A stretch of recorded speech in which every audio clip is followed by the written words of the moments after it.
Saya senang dengan penanganan masalah menggunakan segitiga restitusi ini, karena saya dapat menceritakan perasaan saya yang sebenarnya tanpa disalahkan. Saya mengerti tujuan dari keyakinan kelas, yaitu menghargai teman, karena saya juga ingin diperlakukan baik oleh teman. Saya juga belajar menemukan solusi dari permasalahan saya.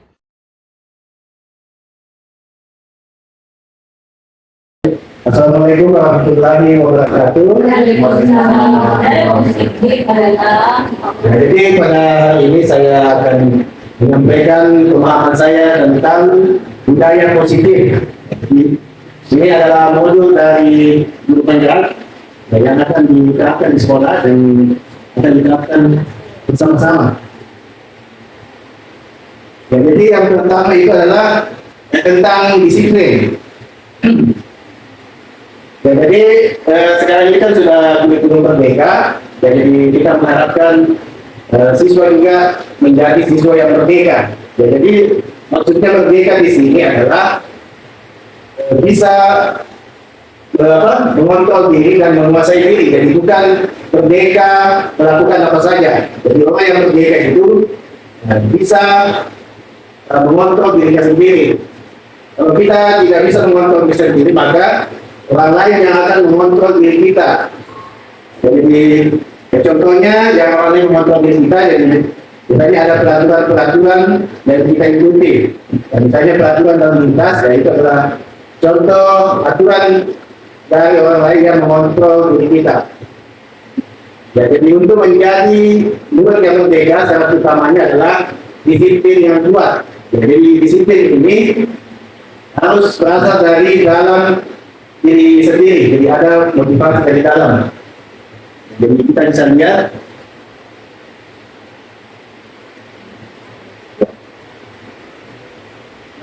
nah, jadi kalau siswa yang disiplin, dia akan bisa mengontrol dirinya dan memilih tindakan yang mengacu pada nilai kebajikan yang kita hargai. Ya, nilai kebajikan itu diantaranya adalah ini adalah profil pelajar Pancasila yang kita sudah ketahui, ada beriman, bertakwa kepada Tuhan Yang Maha Esa, dan berakhlak mulia, mandiri, bernalar kritis, berkebinekaan global, bergotong royong dan kreatif. Ya, jadi ini adalah nilai kebajikan yang ditanamkan nanti kepada siswa. Dan selain itu ada juga nilai kebijakan lain, misalnya toleransi, rasa hormat, integritas, menghargai, dan seterusnya. Ya, jadi kalau misalnya nilai kebijakan nanti ini kita buat dalam bentuk keyakinan kelas. Jadi kalau misalnya ada siswa yang melakukan pelanggaran, itu dikembalikan lagi ke nilai kebajikan itu. Apakah perbuatannya sudah sesuai atau tidak sesuai dengan nilai kebajikan. Kemudian ini untuk penerapan disiplin. Ya, jadi ada namanya hukuman, ada konsekuensi, dan ada restitusi. Ya, kalau hukuman itu dia sifatnya tidak terencana atau tiba-tiba. Ya, jadi biasa, misalnya ada siswa yang terlambat dijemput di lapangan, ya itu namanya hukuman. Ya, jadi hukuman itu biasanya tidak nyambung antara pelanggaran dengan hukuman yang diberikan. Ya, jadi hukuman itu biasa berupa fisik, ya fisik itu misalnya yang dijemput di lapangan, atau psikis, ya, dalam bentuk kata-kata. Ya, jadi biasanya murid itu akan merasa disakiti atau ada yang sakit hati, pasti begitu. Nah, kemudian konsekuensi, ya konsekuensi biasanya berasal dari peraturan. Ya, misalnya ada siswa yang melanggar beberapa kali, ya, konsekuensinya misalnya dikeluarkan atau ada pemanggilan atau orang tua. Ya, konsekuensi juga ini biasa membuat murid tidak nyaman. Jadi ada memang siswa yang biasa suka melanggar memang. Ya, walaupun sudah diberikan pernyataan juga masih tetap berulang. Nah, kemudian yang ketiga ini adalah restitusi. Ya, jadi restitusi itu menciptakan kondisi bagi murid memperbaiki kesalahan sehingga kembali kepada kelompok dengan karakter yang kuat.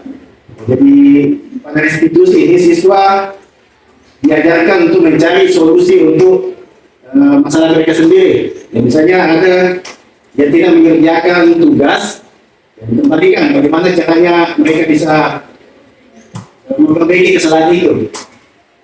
Jadi solusinya dikembalikan. Jadi mereka belajar mencari solusi sendiri untuk masalahnya dan bagaimana mereka memperlakukan orang lain. Jadi ada siswa yang bermasalah dengan temannya, dan mereka cari solusi sendiri untuk memperbaikinya.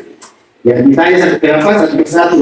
Ini temannya mau seperti apa? Ini juga yang bermasalah dengannya itu ingin seperti apa supaya bisa kembali.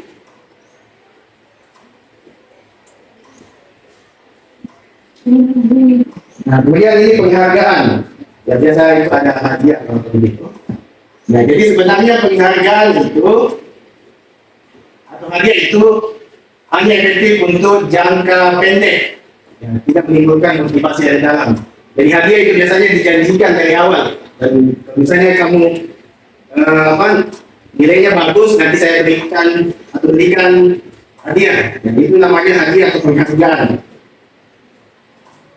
Jadi sebenarnya hadiah itu kurang bagus untuk menciptakan motivasi. Jadi orang itu akan bergantung kepada hadiah tersebut. Jadi misalnya dijanjikan ternyata tidak ditepati, ya itu bisa menimbulkan kekecewaan. Atau ya, ada juga siswa misalnya yang dari satu dikasih hadiah, biasanya yang dari 2 atau 3, ya, itu bisa menimbulkan rasa iri atau ada kesannya tidak sehat. Nah, hadiah itu bisa diganti dengan apresiasi. Jadi apresiasi itu bisa diberikan kepada siapa saja yang memiliki pencapaian.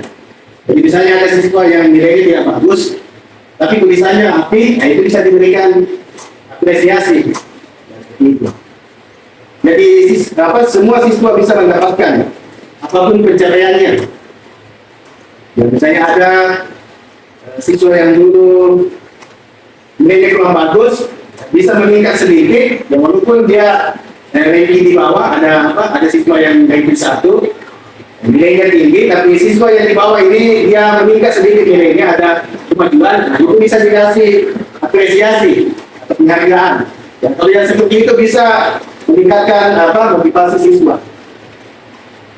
Nah, jadi penghargaan itu juga bisa mengurangi kualitas dan kreativitas.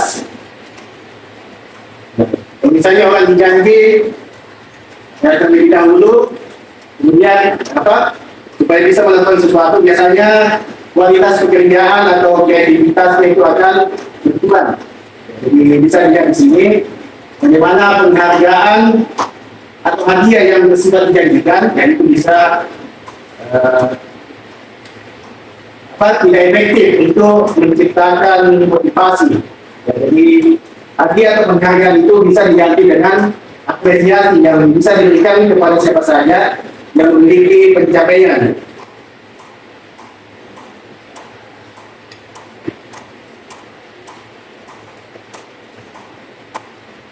Nah, ini adalah tentang restitusi, ya, bagaimana menangani siswa yang bermasalah. Ya, jadi sebenarnya restitusi itu ya, diterapkan juga sesuai dengan kondisi atau permasalahan yang dihadapi siswa. Ya, jadi nanti ada posisi kontrol, guru itu ada yang sebagai pendukung, ada yang sebagai pemantau, ada yang sebagai teman, pembuat masalah, ada juga yang sebagai manajer. Jadi yang tertinggi adalah manajer. Ya, tapi pada prinsipnya itu ya bisa saja kita menggunakan posisi pemantau atau sebagai teman atau sebagai pendukung. Ya, tergantung kesalahan dan bagaimana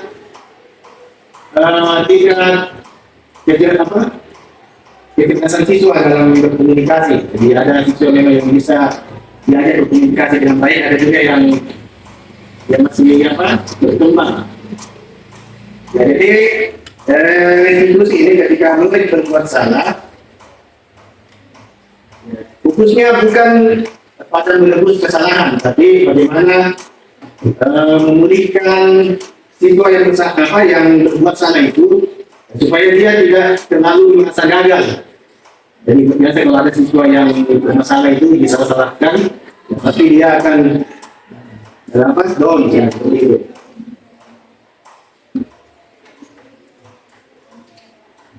Jadi kalau ada siswa yang bersalah, untuk menebusnya itu ya, kita meminta inisiatif dari siswa tersebut untuk menebusnya atau memperbaikinya.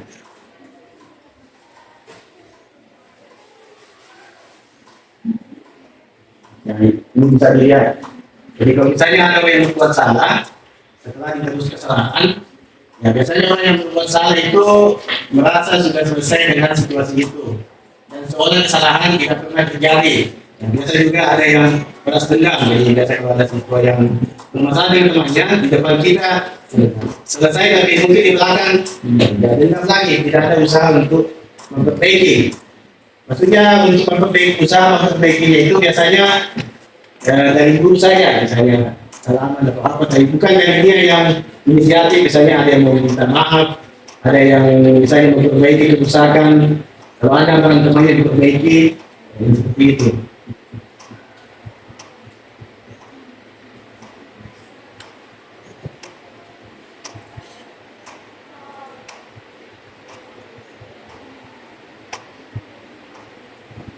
Ya, ini adalah keyakinan kelas. Ya, jadi keyakinan kelas ini berbeda dengan pengaturan. Ya, jadi pengaturan itu misalnya berpakaian rapi, hadir tepat waktu. Ya, tapi keyakinan kelas itu ya dia bersifat lebih umum. Ya, misalnya orang yang berpakaian rapi atau hadir tepat waktu, mengerjakan tugas. Keyakinan kelasnya itu dalam bentuk nilai kebajikan, misalnya bertanggung jawab, seperti itu. Misalnya dari contoh keyakinan kelas itu misalnya menghormati orang lain, jadi nanti sikap-sikap atau perilaku yang menunjukkan menghormati orang lain itu, nah itu yang menjadi keyakinan kelas.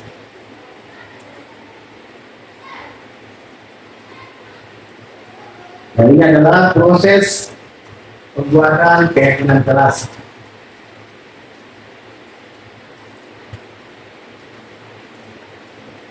Ini kebutuhan dasar manusia.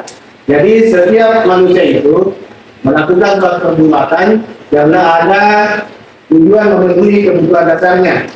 Jadi siswa juga yang berbuat masalah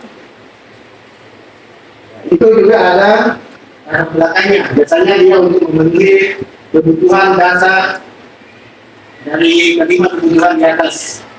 Dan misalnya ada siswa yang mengganggu temannya.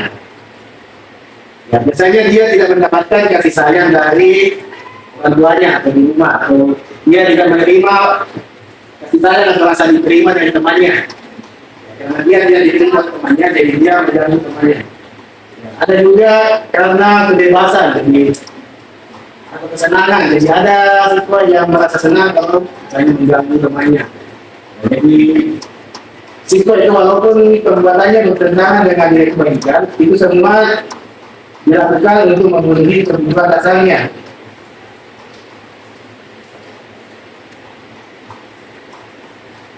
Ya, jadi guru itu harus bisa mengenali perasaan siswanya. Jadi ini adalah posisi kontrol dalam penerapan disiplin. Jadi yang paling pertama itu yang sering digunakan adalah penghukum. Jadi penghukum ini menggunakan hukuman fisik atau verbal atau kata-kata. Jadi kata-katanya seperti ini: patuhi aturan saya atau awas, dan kamu selalu saya salah. Seperti itu.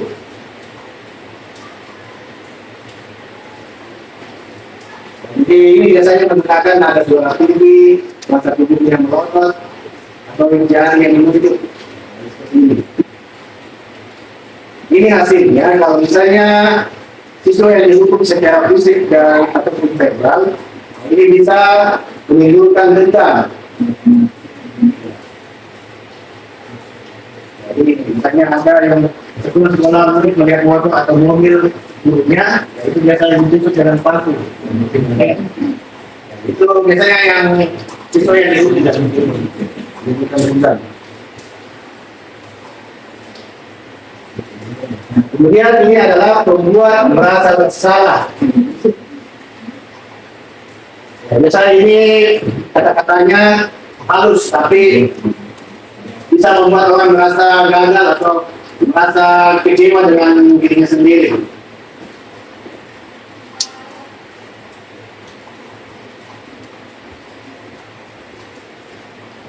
Jadi yang sebenarnya kalau seperti ini, kalau kita menggunakan kata-kata seperti ini untuk apa?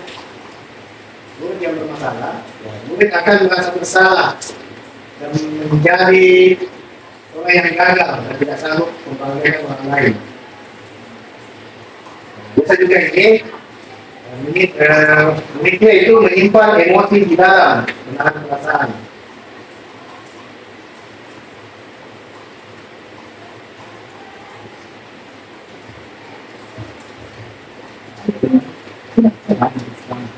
Kemudian ini ada juga posisi sebagai teman.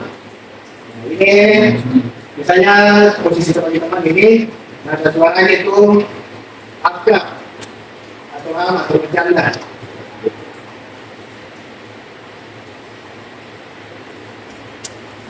Kalau posisi seperti ini, muridnya itu akan merasa senang dengan dan akrab dengan guru. Nah, ini dampak positifnya, tapi ada juga dampak negatifnya.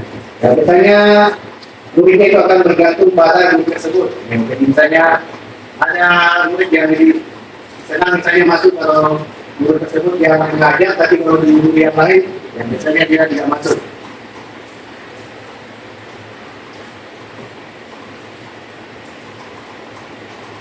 Ini juga dampaknya tidak menunjukkan motivasi dari dalam. Jadi siswanya hanya melakukan sesuatu kalau ada guru tersebut yang mengawasi. Guru yang lain dia tetap berbuat salah. Kalau ini adalah posisi pemantau. Nah, jadi misalnya posisi pemantau ini kalau ada guru yang bersalah, dia mencatat apa kesalahan siswanya. Misalnya sudah beberapa kali tidak masuk, dan ada sanksi atau konsekuensinya. Pada posisi ini, murid yang mendapatkan guru pada posisi pemantau, dia juga tidak menyadari bagaimana memperbaiki kesalahannya. Jadi dia hanya menjalankan konsekuensi, dia menganggap peraturan ini dia jalankan, ya, jadi seperti itu saja. Jadi tidak ada usaha untuk memperbaikinya. Posisi yang terakhir ini adalah posisi manajer. Jadi diharapkan ini yang dilakukan pada saat ada siswa yang bermasalah. Tapi ini juga tergantung kondisi siswa, tergantung tingkat kesalahan. Nah, jadi pada posisi manajer ini, kalau ada siswa yang bermasalah, itu tidak disalahkan. Jadi kita bersikap seolah-olah kita mengerti apa alasan dia melakukan hal tersebut. Jadi kalau orang yang bersalah kemudian disalahkan, itu biasanya dia tidak mau terbuka. Tapi kalau posisi ini, kalau ada orang yang bersalah, kita seolah-olah memahami mengapa dia melakukan itu, dia akan menjadi terbuka dan mengungkapkan semua. Ternyata misalnya ada masalah di rumahnya, ada masalah dengan temannya, dan tidak dia ceritakan. Misalnya kita tanya biasa.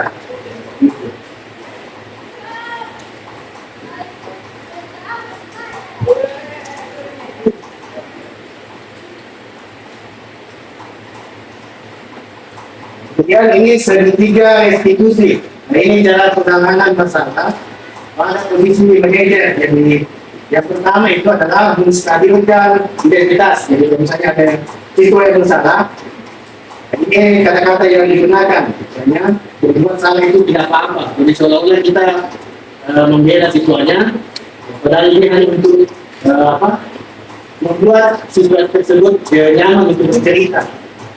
Jadi bisa dilihat ketika orang merasa sedih atau emosi, otak tidak bisa berpikir dengan rasional. Misalnya orang terfokus pada kesalahan. Jadi kalau misalnya ada orang yang misalnya guru itu menyampaikan kepada siswa bahwa masalah tidak apa-apa, tidak ada manusia yang sempurna, maka siswa tersebut itu akan merasa dipahami. Jadi perasaannya akan nyaman untuk bercerita apa sebenarnya yang terjadi dan apa alasan dia berbuat seperti itu. Jadi yang pertama adalah menstabilkan identitas.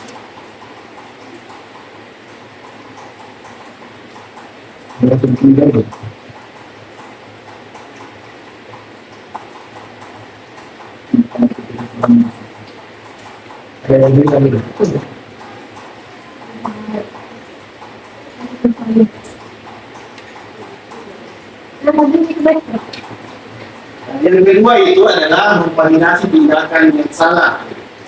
Kemudian yang ketiga, menanyakan keyakinan.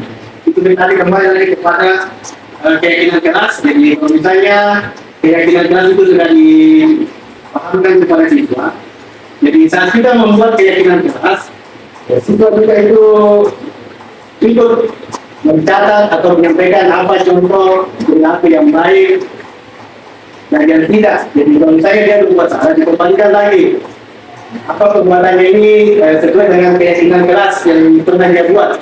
Kalau tidak sesuai, itu ditanyakan.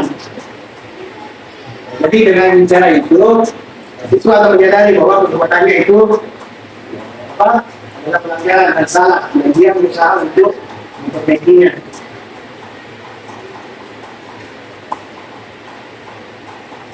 Jadi ini adalah penguatan keyakinan keras dari siswa menuliskan sikap dan perilaku positif sebanyak-banyaknya. Kemudian disimpulkan dalam bentuk keyakinan keras. Dan misalnya menghormati orang lain dan santun. Jadi kita ada perilaku di siswa lain, misalnya ada yang meminta izin kepada teman pada saat memakai barangnya, itu termasuk menghormati orang lain. Atau mengucapkan salam, itu termasuk santun. Mengerjakan tugas tepat waktu, habis tepat waktu, ya itu termasuk bertanggung jawab. Jadi dari semua sikap dan perilaku tadi itu bisa disimpulkan menjadi keyakinan keras. Jadi keyakinan keras itu cukup 3 atau 5 saja kata-kata, tidak usah terlalu banyak. Jadi setiap pelanggaran itu dikembalikan ke keyakinan keras. Apakah sudah sesuai dengan ini?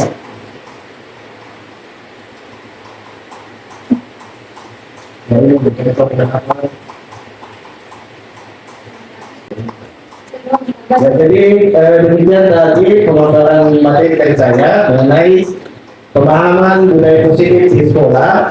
Kalau ada yang ingin ditanyakan, ya silakan bertanya. Ya, silakan Pak Samsul. Terima kasih atas kesempatannya. Yang saya ingin tanyakan sini Pak, kira-kira menurut Bapak apa perbedaan antara apresiasi dengan pemberian hadiah kepada siswa? Ya, terima kasih atas pertanyaannya. Ya, jadi hadiah itu bersifat dijanjikan.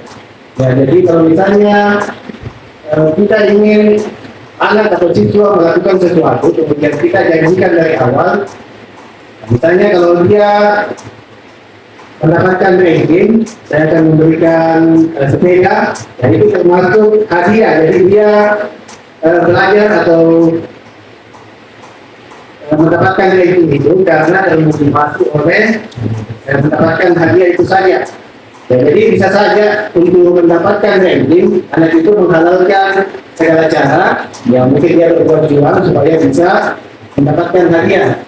Dan sedangkan apresiasi, yaitu biasanya diberikan setelah anak melakukan sesuatu. Apapun pencapaian anak tersebut, ya kita berikan apresiasi kepada misalnya siswa yang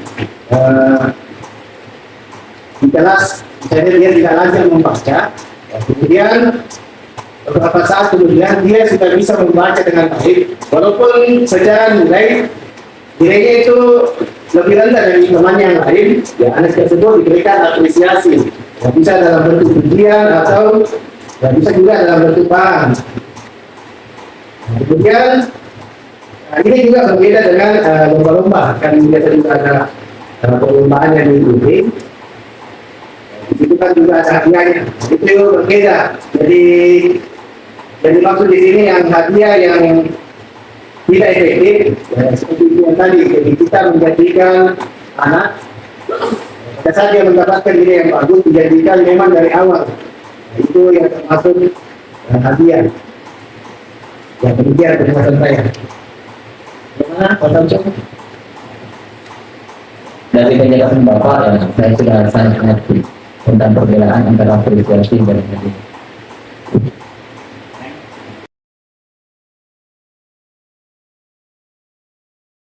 Assalamualaikum warahmatullahi wabarakatuh. Saya Arni, guru seni budaya. Saya berterima kasih kepada Pak Muhammad Zulkarnain selaku calon guru penggerak angkatan 10 yang telah memberikan pengimbasan praktik baik mengenai budaya positif, misalnya keyakinan kelas.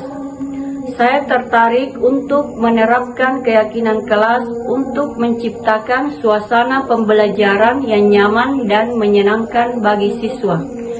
Semoga kita bisa menerapkan budaya positif dengan maksimal di sekolah, sehingga sekolah kita menjadi lebih baik lagi.